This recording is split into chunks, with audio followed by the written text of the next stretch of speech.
Here's a special video on my channel. Let's do a running live commentary while we watch the great documentary, or whatever the heck it is, Man with a Movie Camera. So come watch the movie with me and I'll give live commentary on the full movie coming up next.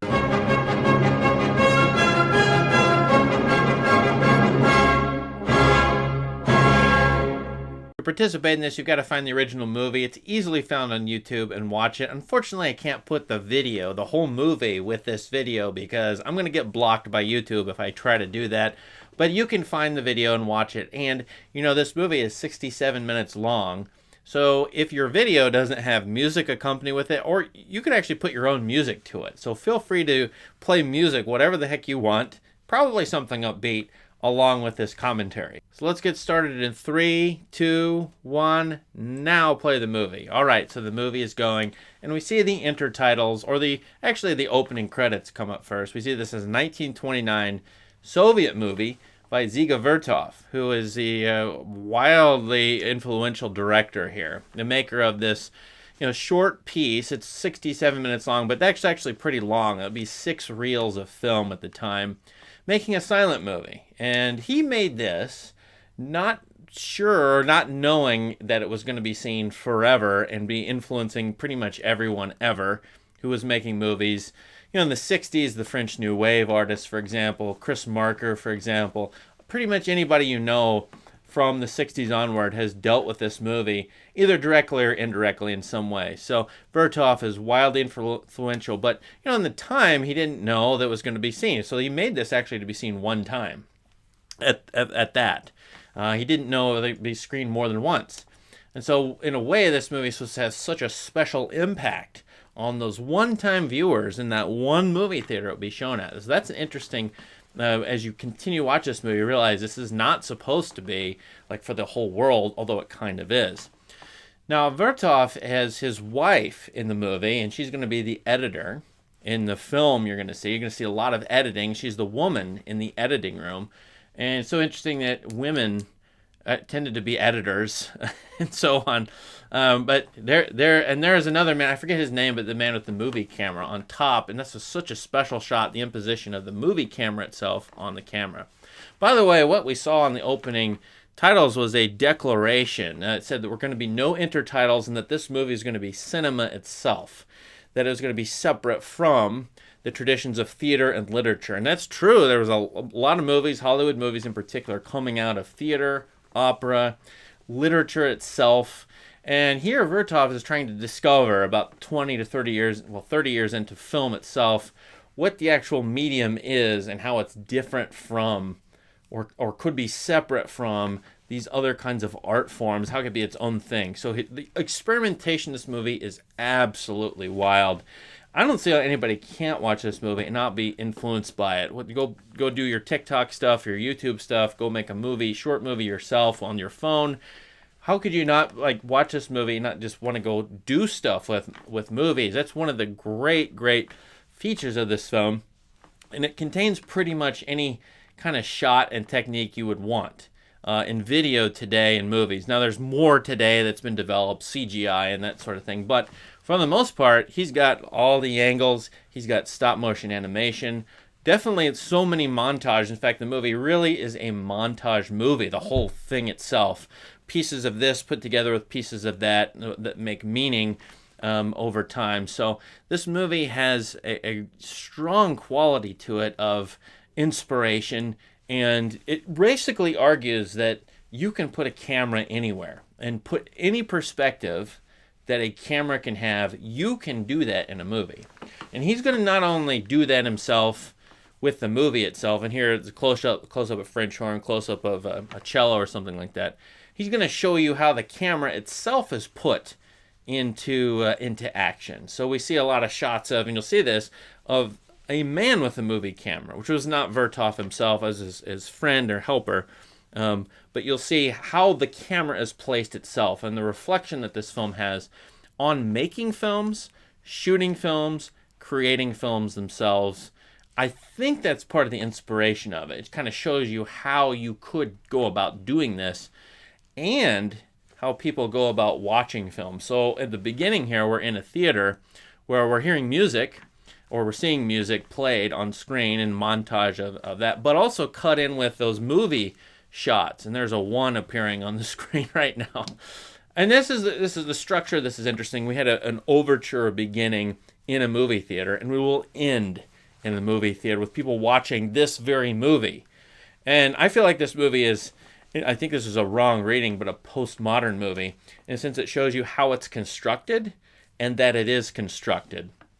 But Vertov kind of disavowed that in his opening intertitles. This is not this is an unplanned movie. It seems he calls it improvised, and this is a bunch of shots taken over the course of the day and then assembled. So the movie is found, and art is developed. Movie art is developed in the editing room. You know, that's the key place, and you'll see that later in the movie, where movies are made in the editing room, or today on software with a computer or something like that. But how are movies made? Where they conceived? In the mind first, and then with a camera, and those are the important elements. No, it's in the editing room. So the idea that this movie is improvised or is a document, it contains many, many shots of a place and time, probably for some people gives it an air of realism. And it feels like a time capsule. Here's what life was like back in 1929 Soviet Union. And you get a flavor of Soviet society, the realism of it. This movie, I say that because it's often called, the greatest documentary ever, or one of the greatest documentaries ever. And part of that is because of Vertov's own claims here in the movie and elsewhere in his writings. And you can see with these shots, we're getting ordinary life in Soviet Union circa 1929. Of course, it's 10 years after the Russian Revolution. So what is life like at this point? And while you could say that, and this is the trouble with film, I've covered this on my channel before, the film is documenting reality and showing you reality as it is, or as it is for some people in their perception. It's also telling you what reality is, or as I call it, prescribing reality. And that's the case with this movie. Because on the one hand, it's a documentary. Here's what's real. You could go see it with your own eyeball, and the camera caught it with its eye. But then this movie, really the whole totality of it, and certainly parts of it, are making a statement and an argument. The argument being, here's what Soviet society is like. Here's what life is during this period of time where Leninism is a thing in Russia, where there's been a political sea change.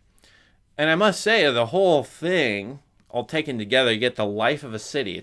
The structure of this movie is a day in the life. It begins pretty empty city, as you can see right there. And here's some objects without people involved in the frame. Later, there'll be lots of people. So it goes from beginning of the day to the end of the day, roughly, seeming to be caught over a 24-hour period or roughly thereabouts. And it shows you Soviet society at this time. And to me, the whole thing feels like it's a bustling, wondrous society where people are on the up and up. And this movie shows you even the Soviet propaganda in the city at the time, and actually in the cities at the time. And here, by the way, here we're seeing machinery as well, which becomes an important part of the movie. So what are all these component parts of the Soviet city?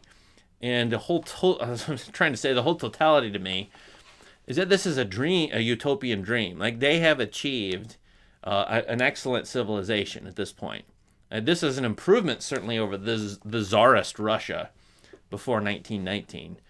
This is an electrified, machinified, bustling, thriving workers' environment. A lot of work in this movie with machines. And the workers and machines are even kind of melding or molding together in what you could say is its quasi or totally utopian vision. That's what I mean by prescribing reality. It's kind of telling you what Soviet society is, but probably shielding you from other stuff. Because as you know, you read Russian history. What happened in Russian history, even before this period of time? This is 1929, even before this. There's a great shot there of a bridge and the camera on a truck going under it. What happened, purges, horrible trials and tortures and frauds of justice. And of course, Stalinism comes later after this movie. So maybe some of the utopianism is definitely defeated. But still, things are on the up and up in the movie. Whereas we know from the history of the world in the last 80 to 90 years, how badly many, many communist states turned out and many of the horrible things going on in it. And maybe this movie is a shielding you from that reality, creating a dreamlike landscape of Russia at this time, but also keeping you from these other things, and it itself is propaganda. And that could be claimed because Vertov was trying to be a dedicated communist. This is a communist movie. And by the way, you should always compare this work to Eisenstein, to the social realism coming out of Russia. This movie is a formal experiment. So that got Vertov in trouble somewhat, but because he's not dealing with reality or material reality and telling stories that from ordinary people that have main characters and plot lines. But he's obviously trying to make a statement that cinema, and I think this is a key thesis in the movie, cinema, the art of making movies, videos, period, is a labor, an industrial labor. And that is forged with the communist ethos, you know. So the communist being here's a body of a woman. We'll get to this later on, the visions of people and their bodies versus people in the machines versus machines themselves. And you'll see like a conflict between, or a harmony between, pick one, people and machines. And this movie is asking this question: can people fuse with machines, or are people needing to be replaced by machines? You have this electrical man, machine man, mechanical man idea in the movie, perhaps. Or when I say man, I mean all people. Anyway, Vertov is a dedicated communist. You know, this movie is trying to promote, I think, Leninism, or Lenin, or Soviet Russia at this time. And you'll see that later in the movie with some of the propaganda posters, shots of Lenin. There's a shooting gallery. They're shooting at a fascist, or the fascist symbol. Oh, there's a great shot of a camera eye. Wonderful shot there. So we'll see these camera eyes every now and then. All right. I actually should bring up that thesis too. Here's another of the movie's grand thesis statements that I think this movie is about a new perspective, a new way of seeing. And the new way of seeing is the camera itself plus the editing room. So this movie itself is a grand new perspective, not only to try and discover the different territorial aspects, the territorial realm of cinema, and going boldly where no man or person or artist has gone before, in a sense, and trying to divorce itself from other past traditions or art forms. It itself is exploring, you know, the camera being a part of humanity. And there's a shot of the camera going in and out, zooming in and zooming out, and getting perspective. A camera can see where people can't. You put a camera up here, down there, under the railroad tracks. You shouldn't go there. There are cameras all over the place. Oh, there's a wonderful editing sequence where the camera is taking and showing you different ways of seeing. And here are all the different ways of seeing with a camera, by the way, where the camera goes up and the shutter shuts and opens up. People are limited bodily. We can only see out of the fronts of our eyes. We have two eyeballs, and they make a whole picture in our mind. We can't see out the sides of our heads, the back of our heads. We can't get really tall or really it's not too easy, but you could get really short. You can't go to different places, though. The camera can. And so there's this idea of a fusion of the human eye and human perspective with this new technology, which is mechanical, and its perspective. Now, actually, you could argue, and this movie has been argued this way, that this movie is saying that people need to be replaced by machines, and cameras need to replace people. The camera eye needs to replace the human perspective, something like that. And one could even, I think this is too dark an argument. I'm pretty positive about this movie. One could even argue that this is an argument for the surveillance state, period. That everything needs to be filmed from every vantage point and recorded. That little creepy little notion that all the cameras everywhere, as you saw on top of that. You see it on top of everything in this movie. I don't read this movie that way. One could go there if you were going to go down the road of this is like the communist propaganda and its dark Soviet material that had a terrible historical legacy, as it's turned out. I read this as a more inventive look at the way this new technology, and there was a shot of an eyeball in a camera lens, and there again.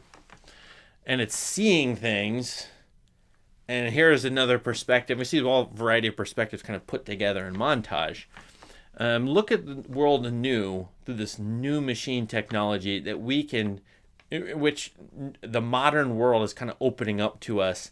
And guess what? If you add the political dimension to this, then the Soviets with Vertov and maybe Eisenstein, although they had their arguments, Vertov at their head, are leading the charge here. There's some propaganda, by the way, with the camera going by. The Soviets are at the advanced, the avant-garde, or the advanced front of art and cinema here, and developing it as Vertov would, or tried to, and certainly the influence of this movie says he did. So now we're seeing a guy. I should comment on particulars here. Here's the city finally bustling, crowds of people.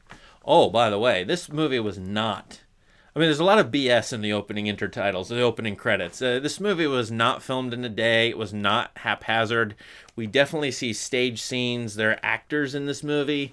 And this movie was also filmed in, I think, 4 to 5 different Soviet cities at this time. I can't remember which ones, Moscow certainly. So the movie is really, although it looks like one city, a day in the life, and that's the realism aspect. Here's what life was like then. No. Like, it's totally a constructed artifice.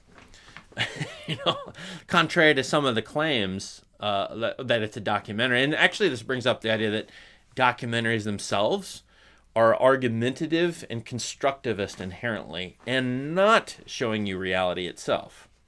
And I think that I lean strongly towards that when I watch this movie. I think this movie is certainly about shaping you as a viewer into giving you certain perceptions of reality, rather than showing you other aspects of reality that you haven't seen before, like revealing reality to you. I think this is shaping more than revealing. But anyway, here we see machines. Huge part of this movie. And machines going round and round and round and round. And what Vertov will do, in this thesis I have about movies as labor, is that he will show you the camera being cranked round and round and round. And then the montage, all these shots to cut together, the round and round and round, that means the movie camera is similar kind of labor, hard work as these Russian workers here in this mine, or as the Russian workers in the newspaper. In other words, art isn't a special, prissy or elite thing for the leisure class or the bourgeoisie. There's a political and economic dimension here. Art is for hard work, for laborers, probably for proletarians. In fact, at the end of this movie, you get a movie theater that says Proletarian Movie Theater. So the movies are being made for the proles, maybe by the proles, but definitely proles can make these movies. And so it's this very optimistic sense that, but also lower class sense, that a Marxist sense, that movies are a labor. They have value. The value of the labor in them is worth something. And that this is as industrial as anything else in Soviet society, Russian society. So notice those round and round and round things. And here the cameraman is going into the masses and working with them. This reminds me, by the way, this is a modernist work. It feels avant-garde to me. It feels a lot like modernist poetry at the time, like different little collections of different snippets of life, different fragments being brought together, unified by an art form. It's kind of sort of modernism, capital M. But I'm reminded that Vertov really liked the American poet Walt Whitman, who is a great unifier in his own way, in his own Leaves of Grass. Just goes to read his original Leaves of Grass, 1855, where he has all kinds of scenes put together. And what Whitman is working before the camera eye, really, or at the beginning of photography, or as photography was developing. Whitman had he knew about panoramas, which were painted billboards that went on and on down the city street, and they sort of unified different scenes or different fragments. And he had that idea as part of his poetry. But that is translated here into film. Here is all the parts of a city. Here's the part of a woman in a house. Here's a man on the street over here. Here's a fountain gushing up water. And all of these, the camera eye, in the movie itself, unifies, brings together as a whole, and we're seeing a totality. And I mean that in a good way, not in the terms of totalitarian, but this is a total vision of life in a city, in the communist city in Russia. So the unifying force, that's the way I read this movie. It's a unifying force with cameras, with the cinema maker at the center. There's another Round and Round, the bicycle.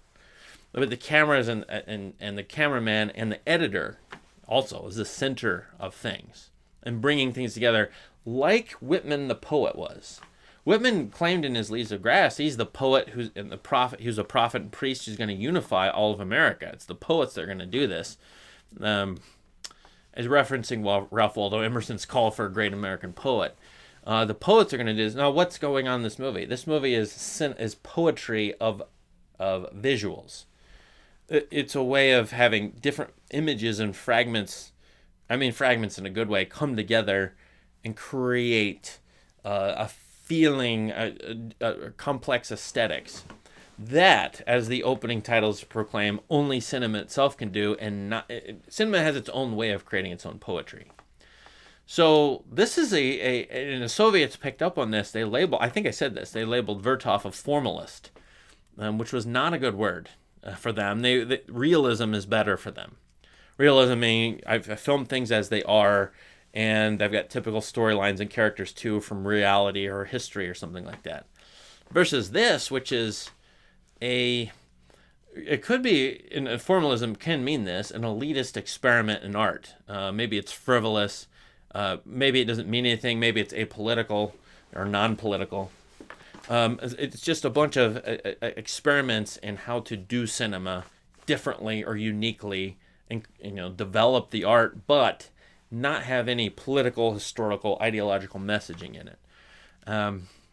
I think that was one way to read this movie. It is a formalist experiment, but definitely Vertov is not going. I don't like to read the intentions of the author that much, quite honestly, but I think, at least in one sense, he's definitely not going for that in 1929.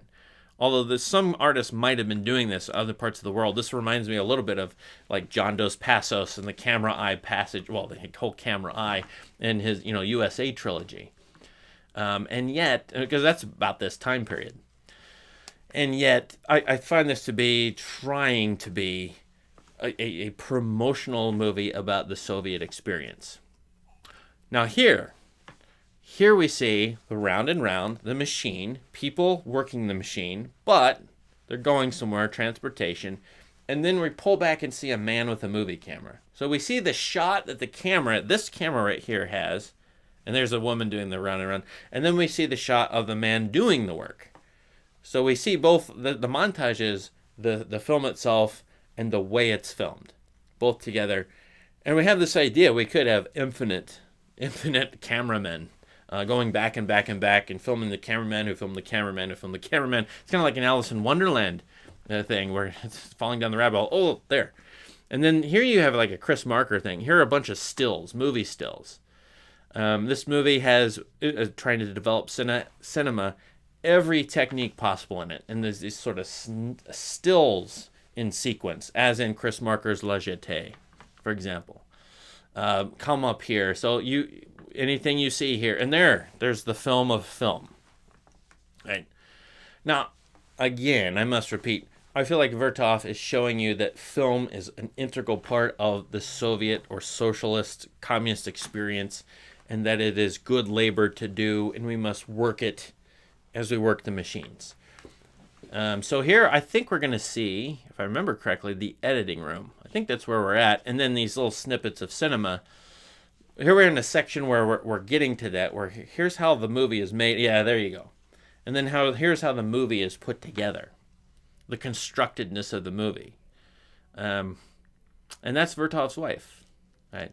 Actually, this movie, sometimes you read around, people will say this movie should not be called Man with a Movie Camera, but Woman in the Editing Room, or woman editing film, or something like that, because she is in this so much, and she matters as much, if not more, than the cameraman, the editing woman.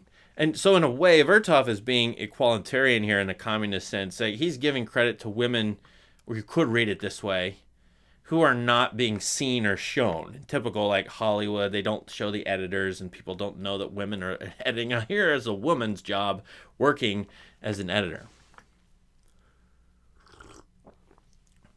And you see the documentation. Here's the document, the film itself, the photograph, the still, the shot, and then how we document it together. That brings me to a gigantic question. What is this thing? I called it a documentary. What is a documentary? It's a document. And what is a document? I mean, now I'm asking weird philosophical questions, probably. But this movie is if it's poetry, then it's a modernist kind of collage. Putting different things together, piecing them together, and then they overlay, and then they sort of work together as a unit, or could be seen that way. However, collage doesn't work for this because this is a movie and you experience that in time. A collage is experienced in space. Like you put, like a visual collage you put together. Although there are parts of this movie that are superimposed or impositions happen where one shot goes on top of another. It's not a collage though, I don't think. And that's what actually Whitman is going for, thinking about the collage aspect of poetry, putting this line with this line and taking different parts of his notebooks and fusing them together to make sense in the reader's mind at least. And we are to make sense out of this movie. Although this movie doesn't reveal itself to us, we are to take it and make sense out of it. In fact, the lack of intertitles here is really interesting because in most movies, in fact all of them, had intertitles, words that explained the visuals. Here we eschew words, get rid of them, and you are to supply the words. Oh, and here we go. The idea of fusion and harmony comes up here. Fusion and harmony in marriage. I think this is a cycle of life sequence in this section of the movie. And there's the camera going where no man could go. No man can boldly go. Here's a marriage. We're going to see divorces. We're going to see death and life. People born, die. But the idea of fusion and marriage. Here we're fusing film, the camera eye, and the human eye together. Here we're fusing men and machines together. Right? Here we're fusing two different shots, two different reels together. This idea of fusion, I think, is important. That's the way I interpret this movie. You could see it as a bunch of fragments that don't work together, but in modernism, capital M, the fragments come together and are supposed to make this unified meaning somehow, some way, and it's up to you to figure that out. I was saying, though, what is this movie? What is this movie? And the movie is a symphony, like a musical production. We saw that at the very beginning with all the... by the way, there is a kind of collage, an imposition of two shots on top of another. The music is kind of... or the movie is kind of a musical event. And maybe cinema... Here's a thing. Is cinema a story? Film, movies, are they a story? Or are they poetry/music? Are they more like abstract, ethereal... emotional, feeling oriented, hard to describe movies? Or are they more like story oriented? And that tension has always been in movies, but especially at this point and onward. Many people complain about abstract expressionism in movies like Kubrick's 2001. Like, I don't know what that means, those visuals. Well, that's a cinema tradition. It's not completely coherently explanatory in a rational sense, but it is in a poetic sense, or a mythological sense, or a musical sense. I think Kubrick's 2001 is a symphony. It's 4 parts, like 4 movements of a symphony. This is like Whitman's poetry. Whitman would say he's doing a symphony in a way, bringing together. What's a symphony? Bringing together multiple little groups and making a whole or unifying them. The horns over here, the percussion, the strings. If you have a singer, I mean, all these different parts and bringing them together. By the way, we're going to see a birth scene here, or unless I missed it, but this is a very explicit movie, and it would not have passed the Hays Code in 2 years. I mean, they're showing live birth. There it is. Live birth. Wow. You can show anything in a movie. That's an idea that this movie creates. Any perspective is possible. Any kind of shot is possible. Any kind of subject matter is possible if it contributes well to the whole of the ethos of it. So the movie is a collage, maybe. It's a poem, modernist poem. It's a symphony. I don't know. Someone has called this movie like a website, like not quite a hyperlinked website, maybe like a database. Like it's bringing together all these bits of information, and they can be assembled in any way. It's just this one way is the way the movie's assembled. Certainly, the movie is a collection of images that seem unrelated. And you might call that montage. At this point in movie history, they're developing montage theory. And one idea in montage theory, I think this is Eisenstein's theory, is that you put two things together and you show how they are competing with each other or contradicting each other. It's a classic Marxist dialectic. Here's these two things clashing, and then you make sense out of them, or come to a newer realization out of them. The montage is for opposing two things, or two or more things. But I really read this movie as like, this movie is about how movies unify and associate.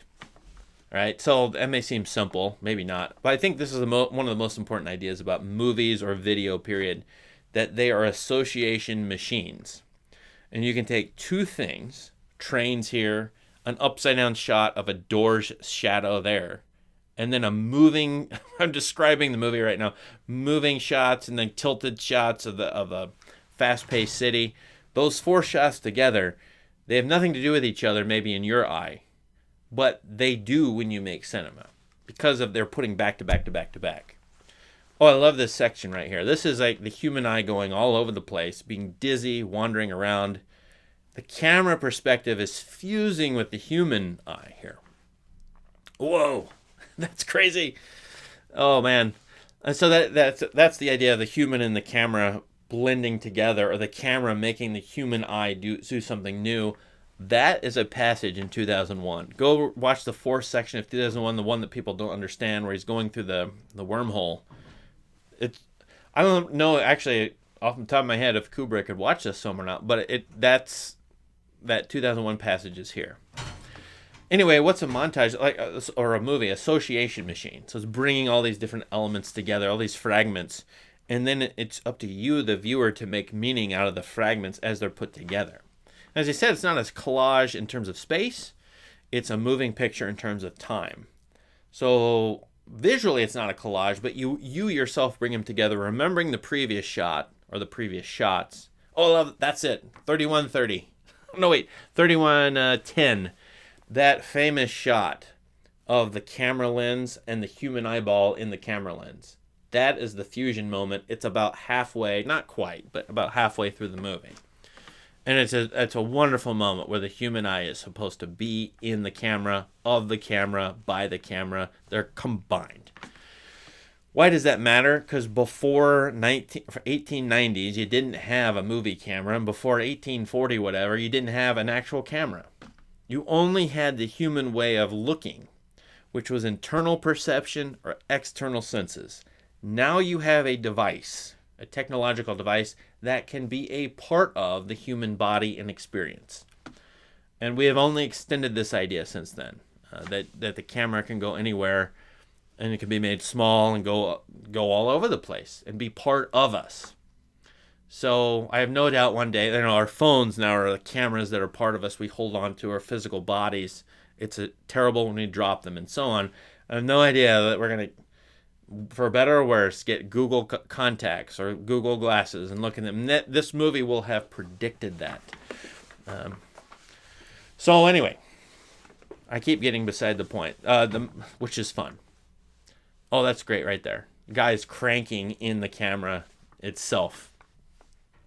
That this movie is a montage of associations that are fusing together multiple things that seem disparate or separate. Basically, that's what a cut does in a movie. You make a cut in a movie, and you have this shot before and this shot after, and then they're kind of put together, associated with one another. Now, a cut, the word cut, and it's literally done in this movie by the editor, implies a division. I've separated something. And that's true in the editing room, or wherever you are with your photo editing, your video editing software. But it's not true in terms of the movie, because you're taking two different pieces of film and you're fusing them together. That's what an editor does. And so that fusion is bringing together, thus the cut is associational. It's bringing things together that are separate. And now add the political dimension to this. This Soviet experimental film is unifying society. Right? The camera, the artist who films things can fuse together society. That's a utopian grand vision for things.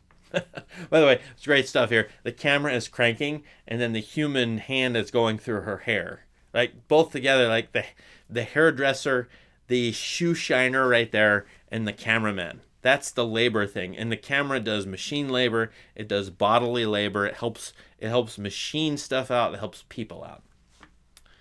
So these are my optimistic readings of this movie. Oh no, there's the editor, like, slicing into film. More editing stuff there. This is great. As the women are being manicured or being fixed, beautified, whatever, and as the woman is sewing, so too is the woman editing. And it's like sewing, like making movies is a form of beautifying the world. Maybe. I mean, that's an idea that's maybe created here as the women get better haircuts and as the clothes that were made for appearance sake or beauty's sake, so too are, and there's the editor again, in the editing room, making things beautiful, bringing separate things together, and making it beautiful, like a sewer, like a weaver. Maybe that's even a classical allusion, by the way, to the weavers in Greek mythology, maybe. Although I doubt it. I feel like this is such a modernist work. It's about shoving the past away or getting rid of the past and moving on with maybe a progressive element in the future. So anyway, what is the movie? It's a long montage. And doesn't. It's up to you to figure out what the heck the story is, if there's any story. I mean, you can say there's a framework here. It's a day in the life. I've already said that. And here's all the aspects of a Soviet city, a day in the life. But other than that framework, there's not really much of a story, except the chronological. Well, the other is full circle return. We start in a movie theater, we end in a movie theater. The movie theater is empty at the beginning, and this movie is preparing the movie theater to be filled for people to labor in the movie theater in a weird way. And then come back, and then you'll see the movie with people in it. This part right here, here's the phone operators, telephone operators, plugging things in, connecting, reconnecting. Guess what that is supposed to be? Again, editing. You take this part out, you put it over here, you plug it in these holes and keep moving things around. Also the cigarette box. You're taking all these little elements, these little fragmented things, these individual cigarettes, bringing together in a unit, putting them in a box. That's the fusion element, that's the connecting element. And I think that's the hopeful aspect of film itself, that it will connect all these different aspects that you've never dreamed of being related. You've thought heretofore, here was a house that was separate from the workplace, that was separate from this industrial site, that was separate from the beach. Now they're brought together and fused. And maybe it's a political thing. Maybe it's a progressive, hopeful utopian thing, and I think it's both of those, for sure.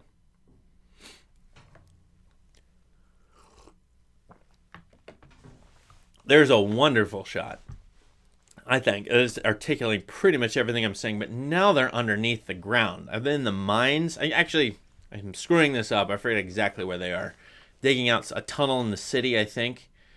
You have the shot of the guy chipping away and constructing the tunnel with the camera there constructing the guy constructing the tunnel.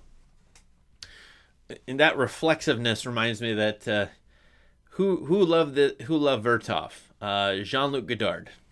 One of my favorites, partly because Godard was a Marxist, a Marxist. I mean, the ideologies behind these films, but also like the free play aspect of this. To me, that's more important in Godard. I can take this kind of story or these kinds of shots and throw them all together and make something whimsical and playful. In anything, this movie is a playful exercise. Now, when I say things like that, I'm going to go back to what I said about 20 minutes ago.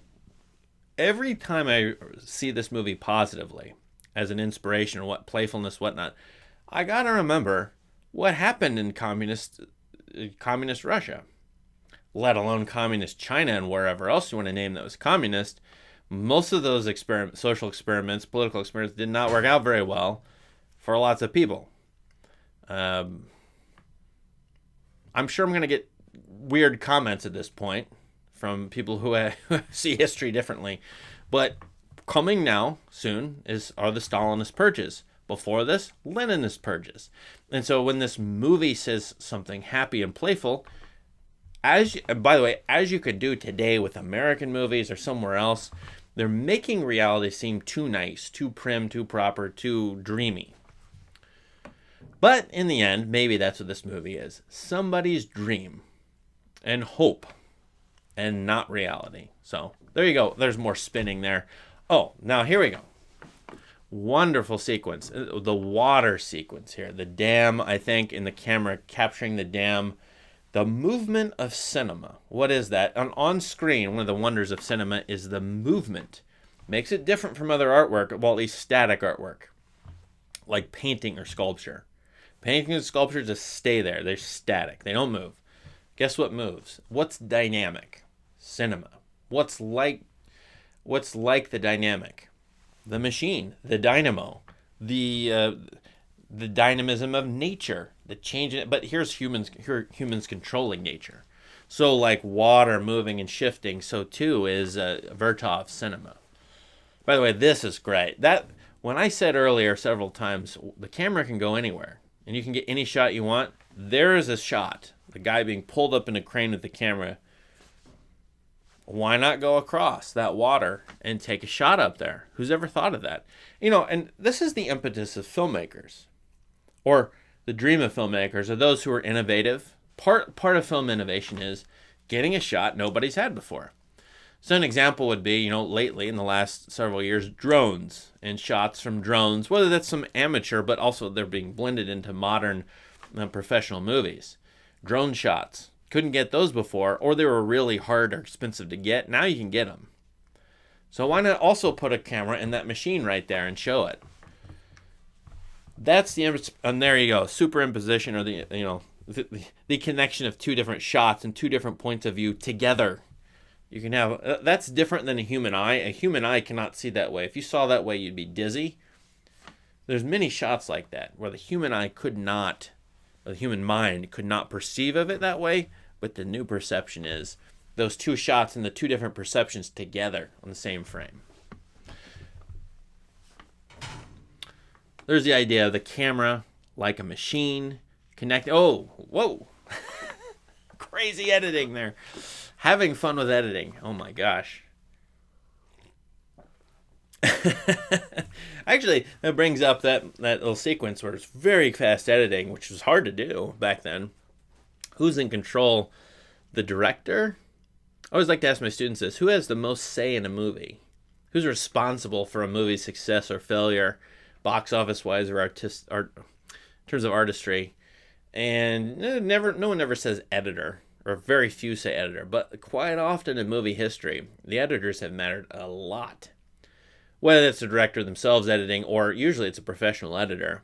Just go look up Star Wars, for example, Star Wars Episode 4, the very first one. Oh, that's a great little shot. I love those shots of the camera within a camera.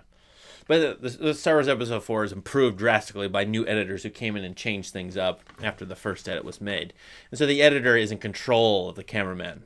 That last sequence that's way long ago now. 2 minutes ago, but that the cameraman is subject to the editor's edits and is forced to do what the editor says you should do, which brings up power dynamics. Females, and here there's some females. Females are in charge of cinema more than males, or could be, or there's equal rights, or something like that. By the way, I think we just hit the part in the film. I think I just missed pointing it out, but where this is the transition point. We're going from a work day now to there it is. The blast of the horn and the smoke with the tree, that image of nature. Boy, we haven't seen much nature in this movie at all. But here's the end of the work day. So the movie does have some structure to it, even though on first viewing most people might not notice any structure. It does have sections or passages, as I've been trying to point out. So this is a section on leisure, on taking a break, on not working. And we're going to get that aspect of Marxist-Leninist society. Where's the place of leisure at? And then we're going to fixate more on the human body itself. Excuse me. Before in this movie, now we've had this transition is really interesting, and it will mess with us if we start to interpret this movie as saying, and you can read Vertov, he says this, that he wants people to become welded or one with machines. The machine man idea, which later becomes, he doesn't know this, but cyborgs. Like we are our technology, or fusing with technology. You could accuse him of saying that in the first 40 minutes of the movie, but now he's fixating, as Walt Whitman did in Parts of the Leaves of Grass, on the wonders of the human body. Oh, I love that dissolve, that street magician. But the fixation on the human body and how it moves. Some of the earliest films were of moving bodies, of people or animals, both. How they were constructed in movement. And so, actually, even these edits are showing movement with the dissolves. A dissolve can edit. The dissolve can move. There, stop motion. Constructive editors can make things move as well. But how does the human body move and in leisure? Oh, I'm looking at this. Are propaganda posters, aren't they? Yeah, we're getting a little bit of that here too, as they're posted, I think, on the beach.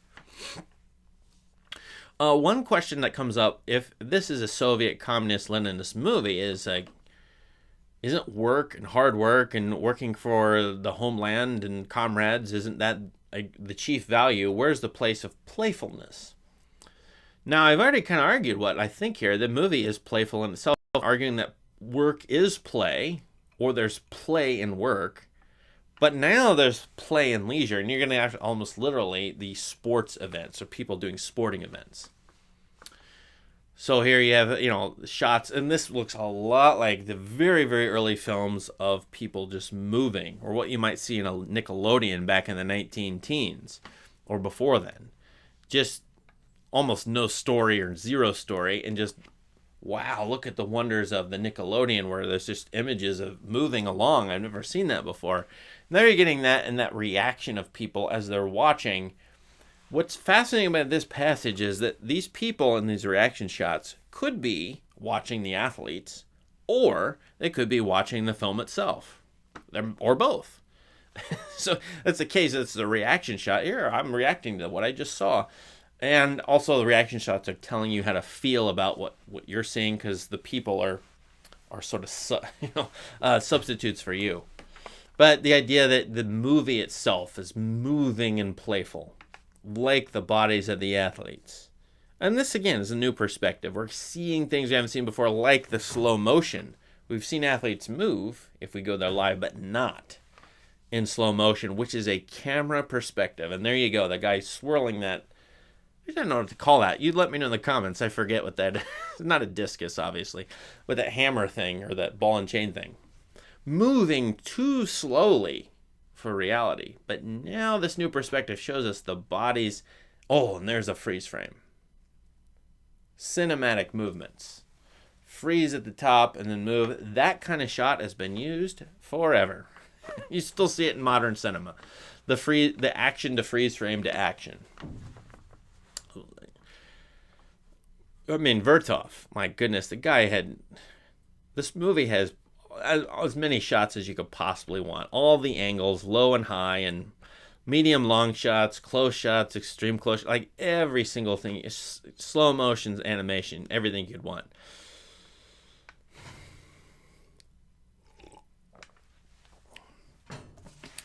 Well, let me know how I'm doing so far. This is commentary. We still have about 20 minutes here, but let us know in the comments. I should ask you, what do you think of anything I've said? If you've hung on this long and watched this movie, what do you think of this movie? Why do you like it? I put a short review of it on letterboxd.com, letterbox with a D. I have a site there, and go check that out. But I have more responses there on this movie than just about anything I've ever posted. That was wild to me. I did not imagine so many people loved this movie or thought it was interesting. But I think partly because this movie still speaks to us, and it feels modern still. It feels like some of this stuff, like a 1-minute snippet, could easily be on TikTok or a YouTube or something like that. I hate to bring this up, but by the way, that's not a movie, but it's almost hinted at as pornography. I mean, there you had a shot of the stairs, and women, mostly, I look like, walking down the stairs, Okay, so the camera can go anywhere. Well, where can it go? Yeah, there. It can go underneath a skirt. It can go in a bedroom. And that I bring that up because you have naked females here. This is a sort of a nude beach, and the human body is not to be degraded. There's parts not to be covered up. Everything is to be open to cinema. That's one way to interpret this. We're open to shooting whatever. Now, I don't know that Vertov would have gone all the way with that. Like anything in the history of the world that ever could be possible could be on film. But the female body here, I can't remember if they're males. I think there's a male, a nude male here. I can't remember. But the females, and here they are twisting around. This is a weird section because that right there, this person sitting on another person's crotch. It's exercise and it's machines exercising, but then it's erotic, and then the cameraman goes out to film it. What? But the idea of the camera being in any human situation, filming any human possibility from any perspective. I don't think Vertov would have liked pornography, but that comes up like right here. I don't know. I shouldn't speak for him. I'm just wild guessing. And What Woman has a passage in Leaves of Grass. The nude bathers, the 29 bathers, a person looking out like a camera eye on other, and it's men who are naked and bathing in I think it's a river. I think that's being quoted here too. Whitman is one of the strong influences here. It's not the only one, but one of the strong ones. And here are people watching a magic show or a street artist being delighted for all time. Go up to Orson Welles' great documentary F for Fake. Who Orson Welles is like takes this stuff and runs with it. I'm not saying he even knew about Vertov or watched him or when he was influenced, but a lot of this stuff in this movie goes into Welles' cinema. And so F for Fake, the idea, and I think it's in this movie, is that the filmmaker is a magician, creating illusions and artificial things. You don't know how they did it, but they did it, and it wows you or makes you awestruck or in wonder. That was in that passage there. And that actually brings up, again, the intertitles where it's like, this is a documentary. This is documenting real life. No. It's creating life and various different kinds of visions of it. Round and round again with the bicycle pedaling.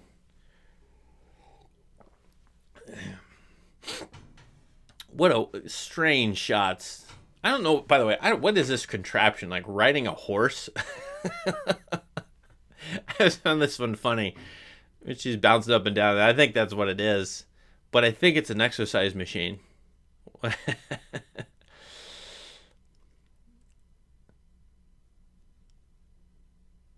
I love here's the moving a documentary-like effect where they're taking this basketball game and the camera's moving around as if it's a participant or a referee. That moving documentary camera never has left us, and that itself signifies something more real than a static camera, which is a little bit more obviously constructed or framed, is really interesting. As it's here in this passage on the basketball, but there that javelin was moving, the guy with a javelin. Slow motion there again with the ball.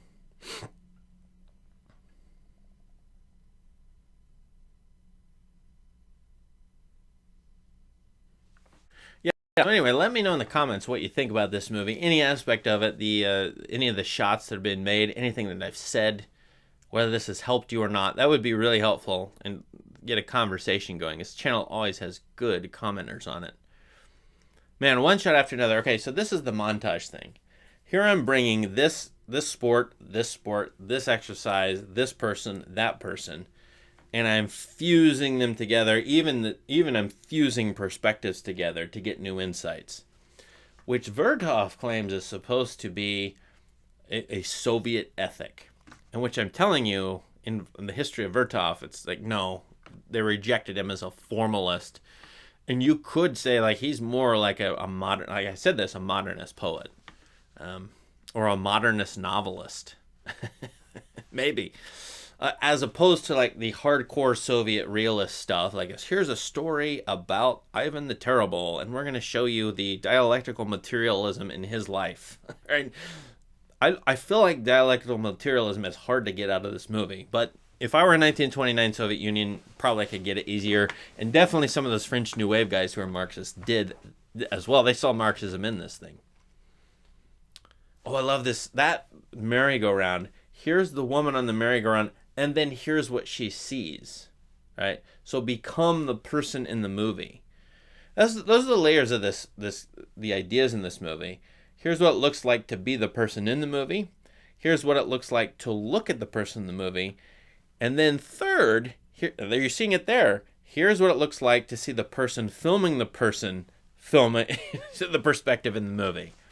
And that's the infinite layer rabbit. Well, Alice in Wonderland thing I said. Like there could be infinite shots of infinite shot making, which is a wonderful, like to me, a Wellesian idea. Here, I think we're at it. I don't have subtitles on my screen, so I'm guessing, but I think that is at the Proletarian Movie Theater.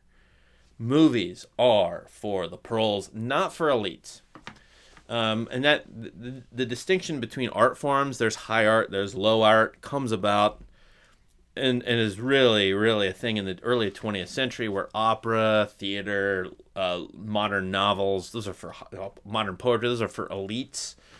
The masses have their own kinds of art, which movies are one of those. So I love that shot of him coming out of the beer, and there's a stop motion of the crayfish or whatever that is. Here we're at the pub scene and what people do after the leisure at the beach, in which there's still work, by the way. There's another crank thing.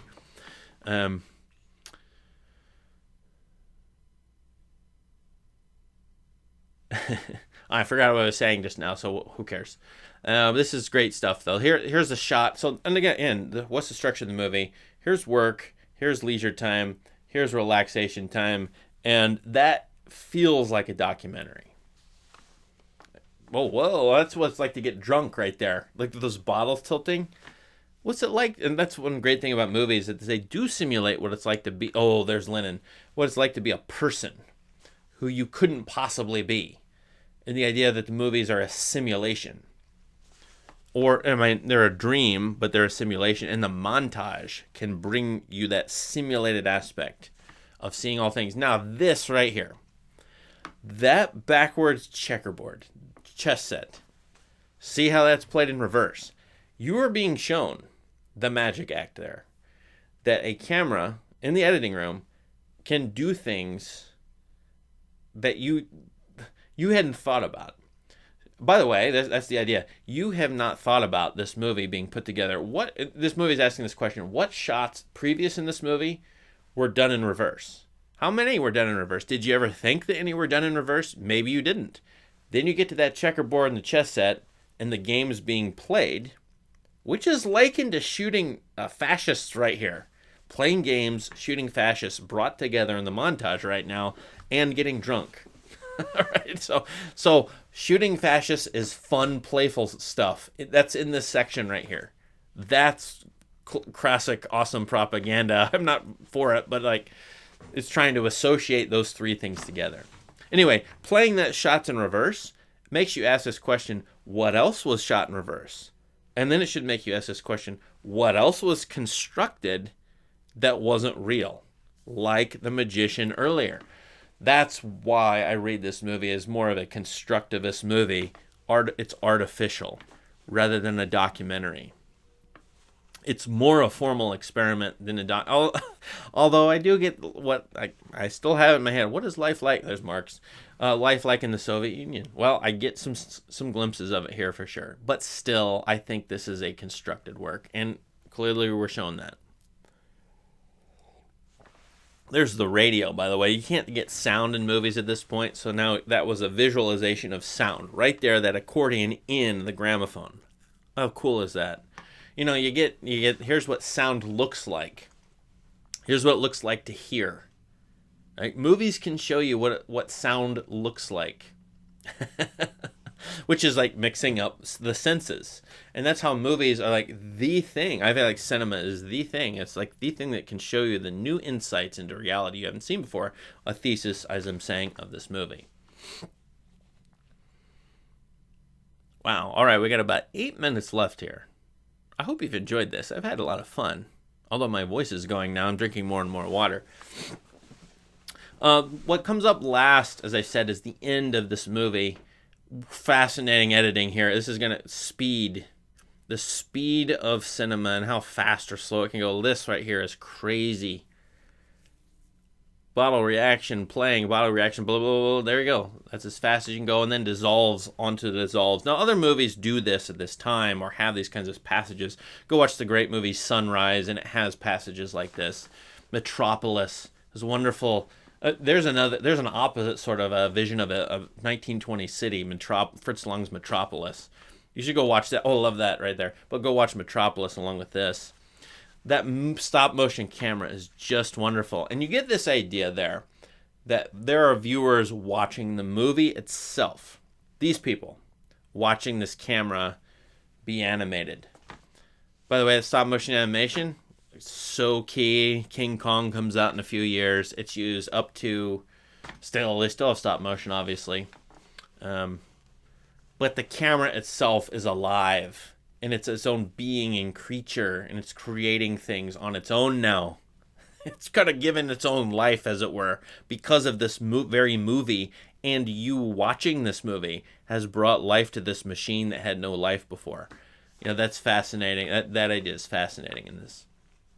The structure of this movie, as we said, we go from the empty movie theater at the beginning to now this movie is showing itself. The movie is about its own premiere. Man with a Movie Camera shows itself being shown right there. And of course, that's superimposed, but it shows you what's on the screen in the movie theater there, and then it shows you the theater itself and the people reacting to it. What a bizarre movie this is. For the time especially, I can't tell you enough how that's bizarre, but all these things are used later on. A movie I love to death is Purple Rose of Cairo by Woody Allen. I think he knew Vertov pretty well, and he's playing with this sort of stuff. People watching movies in movie theaters, and what does it do to people watching movies? All of these things are in Purple Rose of Cairo. I feel like even the movie theater itself kind of looks like the movie theater in that movie, although that may just be me saying that. Now there's the camera. This is great. Camera, shots of planes, camera, and then the movie itself. In the movie theater being shown. So that's the idea of the act of viewing. And here you go. Viewing is an act of labor. Viewing is an act of connecting. Look, those phone operators are coming back again. When you view this movie, you are laboring. In terms of Marxist-Leninism, by the way, labor. And you are putting together, connecting, fusing. Look at those shots that are fused together. Those shots fused together. What is the act of viewing in movies? It is not passive entertainment. It is, but if that's all you say it is, you're wrong according to this movie, or maybe Vertov, if I can conflate those two. The movie argues that it is work, now not hard, terrible suffering work, but work to watch this. It has been your maybe citizenship duty to watch this. In other words, but you are working as you watch it, and you're working to think about what the meanings and connections are. So the question, why am I watching what's on the screen and then watching people watch what's on the screen? What do those two things have to do together? Why am I watching? Those are the questions being brought up here. And I think the one answer is that viewers, like movie makers, are in the act of doing this sort of utopian fusion of the film. They are bringing together themselves in their own mind through their perception, through the new camera eye that gives them new ways of seeing. They're bringing together parts of reality that were fragmented. So it's not just this artwork itself, the movie, Man with the Movie Camera, that's doing the fusing. It's you. You are the one who needs to then take away from this movie a new perspective that helps you fuse things together. If you want to read this politically, ideologically, for Leninist society. But I read it in general. Like, you are a viewer who has been actively working, trying to understand and comprehend and work. The better phrase is work through this film. And now that you've worked through it, what are you to do with your new ways of seeing? Okay, this movie is so ambitious. Then it's like Whitman's poetry. I'll just come back to that. Whitman asked you to work, to think along with him, and then to create poetry yourself. Whitman asked you to do that in his poetry. This movie, to me, asks you to make more movies after your new way of seeing. Oh, that right there with that building move like that, that's quoted in Inception, Christopher Nolan's movie Inception. Sorry, you have to know that. Like, once you watch this and you start to see this movie quoted in a bunch of modern movies, go watch La Jetée again, and you'll see this movie in it, for example.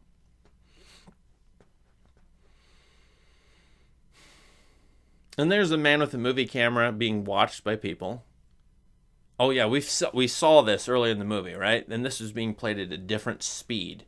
So you have to remember this movie is referring back to itself and sometimes repeats itself, but gives new and different perspectives. Like all the stuff right now we saw in the movie before. And now the movie is kind of doing this retrospective, asking us to reconsider itself as it's played, maybe a summary of it, maybe a sped up version of it, maybe a new way of looking at it. In other words, the movie asks you to rewatch it and see it anew in a different way. With all these shots repeated, but in a different sequence, differently cut together at different speeds. So go watch this thing again. I actually watched it twice this week, and now this is my third time watching it. And you just see new insights every time. Whether that thrills you or not, I don't know. But new insights will come of this thing. So,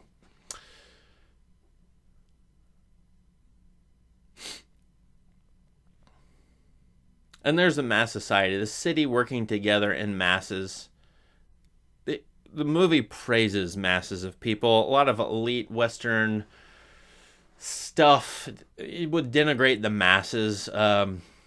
Ortega y Gasset, The Revolt of the Masses, that book, for example. I mean, I like Gasset a lot. It's just, you get complaints about mass man, or the man who is representative of the masses, the ordinary individual, and so on. This movie seems to praise everyone who is part of this bustling city right here as being part of the unified whole. Worker bees contributing to society. Oh, there, that's great. The editor's eyes cut in with all this stuff. And she, therefore, is the one in control or has the most say. On her vision, the editor's vision, is the one that gets everything and unifies it in this sort of wild, scherzo-like conclusion. And then there's the eyeball in the camera frame. And that, my friends, is the end of the movie. I hope you've enjoyed this little commentary I've just run. If you like it, let me know. I might do more of these. I don't like that I can't show the video because it was blocked, or the movie is blocked, even though it's in the public domain in the US, so YouTube blocks it. But if these commentaries without the movie are fun and you can play them yourself, I'll definitely do more of them because they are I really enjoyed this. The time flew by, although it was only 67 minutes. Can I do one that's 2 hours? This is the first one I've done on my channel, so let me know, and hopefully this was profitable to you and helpful to you in whatever you do. So thank you. Please subscribe. See you later.